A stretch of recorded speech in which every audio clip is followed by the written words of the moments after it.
আসসালামু আলাইকুম, back to my channel Rupsina কিচেনে আপনাদের সবাইকে স্বাগতম।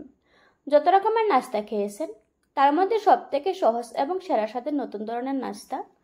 এই নাস্তাটা খেতে ভীষণ মজার হয়, ছোট থেকে বড় সবাই অনেক বেশি পছন্দ করবে। চলুন তাহলে রেসিপিটা দেখে নেওয়া যাক। প্রথমে নিয়ে নিয়েছি আগে থেকে সিদ্ধ করে রাখা দুটো আলু। এখন আমি আলুগুলিকে গ্রেটার দিয়ে গ্রেট করে নেব। আপনারা চাইলে হাত দিয়ে ম্যাশ করেও নিতে পারবেন, তবে গ্রেটার দিয়ে গ্রেট করে নিলে এর মধ্যে কোনো রকমের লাম্পস থাকবে না। আলুগুলি গ্রেট করে নেওয়া হয়ে গিয়েছে, এখন এটাকে একটা সাইডে রেখে দেব। অন্যদিকে চুলায় একটি প্যান বসিয়ে দিয়ে দিচ্ছি 2 টেবিল চামচ রান্না করা রেগুলার তেল। তেলটা যখন গরম হয়ে এসেছে ওই পর্যায়ে দিয়ে দিচ্ছি 1/2 চামচ আস্ত জিরা।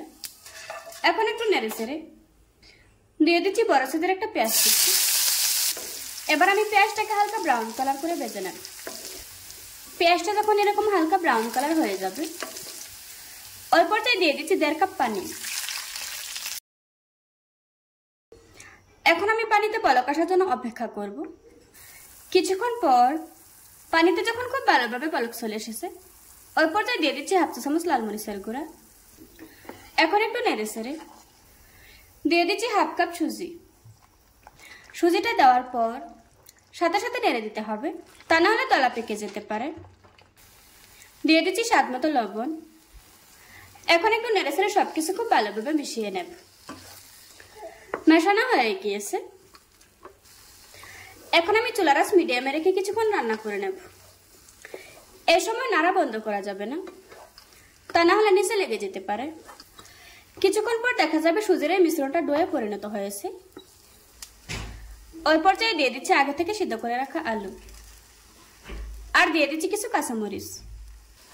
এখন একটু নেড়ে চেড়ে সুজির সাথে আলুটা খুব ভালোভাবে মিশিয়ে নেব। এখন চুলার আঁচ লোতে রেখে এভাবে করে কিছুক্ষণ রান্না করে নেব।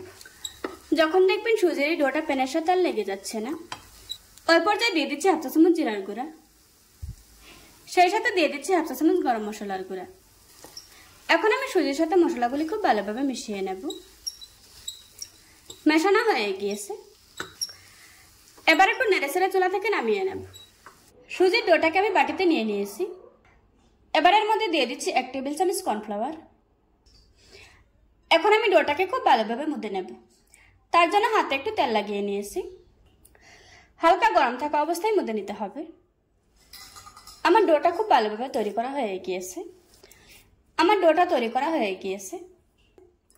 এবার আমি নাস্তাগুলি বানিয়ে নেব। সামান্য একটু ডো হাতে নিয়ে প্রথমে এভাবে করে গোল গোল করে ঘুরিয়ে তারপর এভাবে করে চ্যাপটা করে দিতে হবে। আমার নাস্তাটা বানানো হয়ে গিয়েছে। এভাবে করে আজকে আমি সবগুলি নাস্তা বানিয়ে নেব। নাস্তাগুলি বানানো হয়ে গিয়েছে, এখন এগুলিকে ভেজে নেব। নাস্তাগুলি ভাজার জন্য চুলায় কড়াই বসিয়ে পরিমাণ মতো তেল দিয়ে দিয়েছি। এখন আমি তেলটাকে খুব ভালোভাবে গরম করে নেব। এবার আমি গরম তেলের উপর নাস্তাগুলি দিয়ে দেব।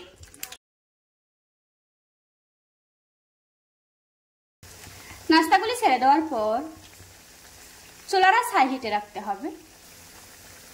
নাস্তাগুলি ছেড়ে দেওয়ার পর সাথে সাথে উল্টিয়ে দিতে যাবেন না, তা না হলে কিন্তু নাস্তাগুলি ভেঙে যেতে পারে। নিচের পাশটা শক্ত হয়ে এসেছে, এবার আমি উল্টিয়ে দেব। হালকা হাতে উল্টিয়ে দিতে হবে। কিছুক্ষণ ভেজে নেওয়ার পর এখন নাস্তাগুলিতে খুব সুন্দর একটা কালার এসেছে, যা হয়ে গিয়েছে। এখন আমি তেল ঝরিয়ে একটা প্লেটে তুলে নেব।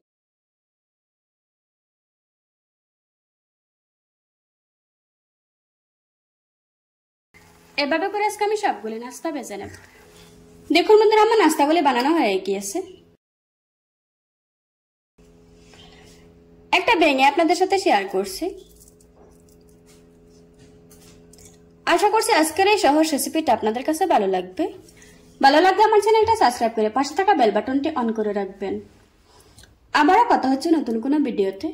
ততক্ষণ সুস্থ থাকবেন, ভালো থাকবেন। আল্লাহ হাফেজ।